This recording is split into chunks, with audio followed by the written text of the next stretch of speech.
काश्तकार भाइयों, आज हम बात करने जा रहे हैं जिंक के हवाले से। जिस तरह फसलों के लिए जो है वो यूरिया ज़रूरी है, नाइट्रोजन ज़रूरी है, पोटाश ज़रूरी है, दूसरे जैसे मैग्नीशियम और फास्फोरस वगैरह ज़रूरी है, बोरान ज़रूरी है। तो जिंक जो है वो क्या किरदार अदा करता है, जो सीरीज़ देखेंगे, ये बहुत ही अहम माइक्रो न्यूट्रेंट्स है और क्रॉप सप्लीमेंट के तौर पर आप इसे इस्तेमाल कर सकते हैं। आज हम इसकी पूरी तफसीलात जानेंगे कि जिंक जो है ये क्या किरदार अदा करता है हमारी फसलों के अंदर। ये याद रखें कि जिंक की कमी से फसलों का कद जो है और पौधों का छोटा रह जाता है और खुराक जो है वो ना मिलने की वजह से, यानी जिंक ना मिलने की वजह से दाने कमज़ोर हो जाते हैं। उसके अलावा टिदरिंग कम होती है, पत्ते जो है ब्राउन से रह जाते हैं। तो ये हमारे सामने दो प्रोडक्ट्स निया जिंक प्लस और ग्रेजुल जिंक है। तो काश्तकार भाइयों, याद रखें कि जो पौधे होते हैं वो जिंक अगर उनको अच्छी मिलती है, अगर जिंक जो है जिंक की वजह से ये देखिए आप समझ सकते हैं, जिंक जो है ये अगर हमारे प्लांट्स के अंदर अवेलेबल होगी तो ये अजाइन बनाएगा, एक्जेन बनाएगा। तो ये ग्रोथ के लिए बहुत ज़बरदस्त चीज़ है। यानी जिंक के बाद जो अक्सन जो बनेगा ये ग्रोथ के लिए यानी कि होता है सेल डिवीज़न इससे होगी। सेल डिवीज़न अगर अच्छी होगी तो फिर जो है वो हमारा पौधा अच्छा होगा। अगर जिंक की डेफिशिएंसी होगी तो अक्साइन जो है वो नहीं बनेगा। अक्साइन नहीं बनेगा तो सेल डिवीज़न अच्छी नहीं होगी, जिससे पत्ते जो हैं वो छोटे रह जाएंगे और हाइट जो है वो भी पौधे की छोटी रह जाएगी।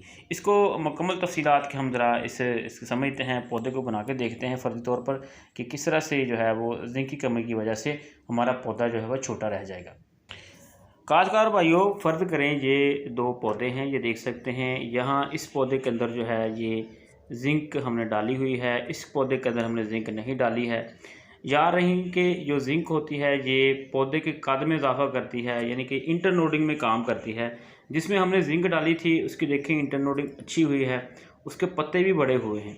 अब देखें इंटरनोडिंग जो है वो ज़्यादा हुई है, यानी आप फॉर एग्जांपल मकई का ले लें तो ये इसकी इंटरनोडिंग है, इंटरनोडिंग अच्छी हुई है, यानी कि एक इंटरनोड से दूसरी इंटरनोड तक जो है वो बेहतर बना है।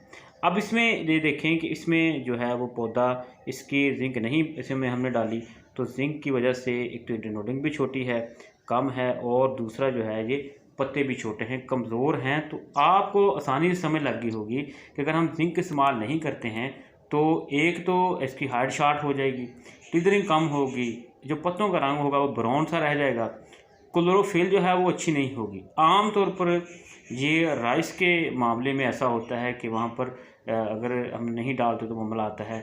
मेज़ के अंदर जो है वाइट बर्ड इसके जो मामले हैं वो बनते हैं।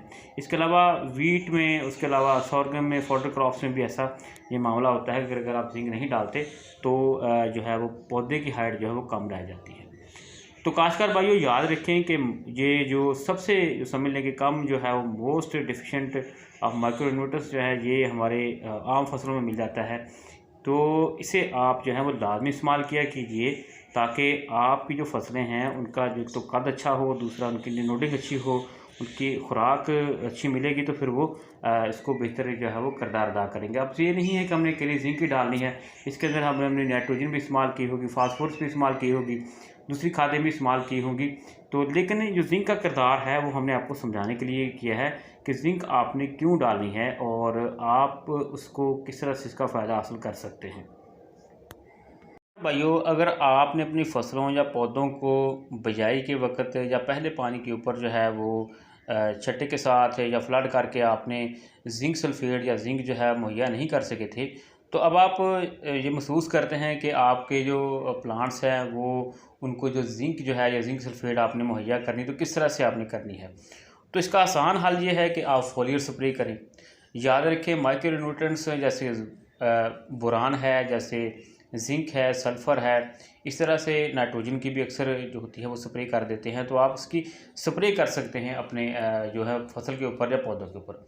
तो जिंक की आपने कितनी स्प्रे करनी है, जिंक की आपको कैसे मालूम होगा कि आपने कितनी स्प्रे करनी है। तो याद रखें जो जिंक सल्फेट होती है इसमें 33% वाली और 20% वाली और 27% वाली जो है जैसे भी है, तो फोलियर स्प्रे जो है आप फसल के ऊपर 5% के हवाले से करेंगे। 5% का मतलब क्या होता है जी कि 5 ग्राम जो है आपने 1 लीटर के अंदर डाल के आपने इस्तेमाल करनी है।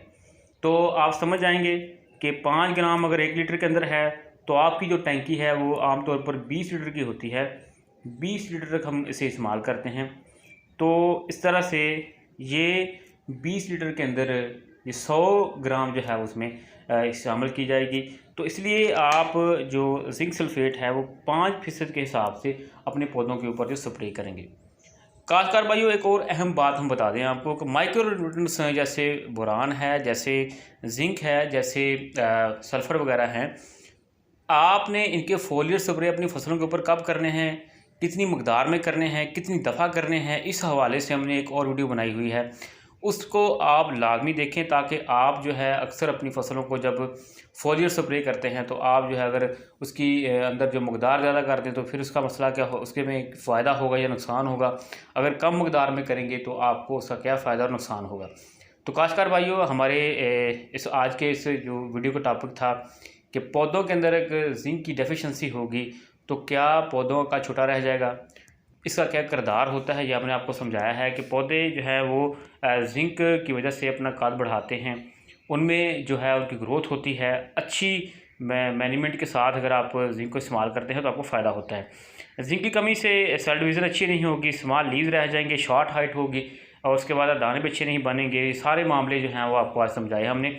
इसलिए काश्तकार भाइयों, अपनी फसलों के अंदर माइक्रो न्यूट्रिएंट्स को इस्तेमाल करें, जैसे आप नाइट्रोजन, फास्फोरस और उसके बाद दूसरे अहम जो अज़ा हैं उनको इस्तेमाल करते हैं, इस तरह से आप जो है वो जिंक को भी लाजमी इस्तेमाल करें, ताकि आपके पौधों की जो हाइट है वो अच्छी हो, आपकी खुराक जो अच्छी देने की वजह से आपकी पैदावार अच्छी हो। काश्तकार भाई याद रखिए, फोलियर स्प्रे आप जिस फसल के ऊपर करते हैं उसी फसल के ऊपर फोलियर स्प्रे, उसी माइक्रो न्यूट्रिएंट्स का असर होता है। अगर उसके बाद जो काश्त करने वाली फसल है उसके ऊपर उनका असर नहीं होता, क्योंकि वो ज़मीन के ज़रिए नहीं, वो बाकायदा स्प्रे के ज़रिए आपने की होती है। शुक्रिया जी।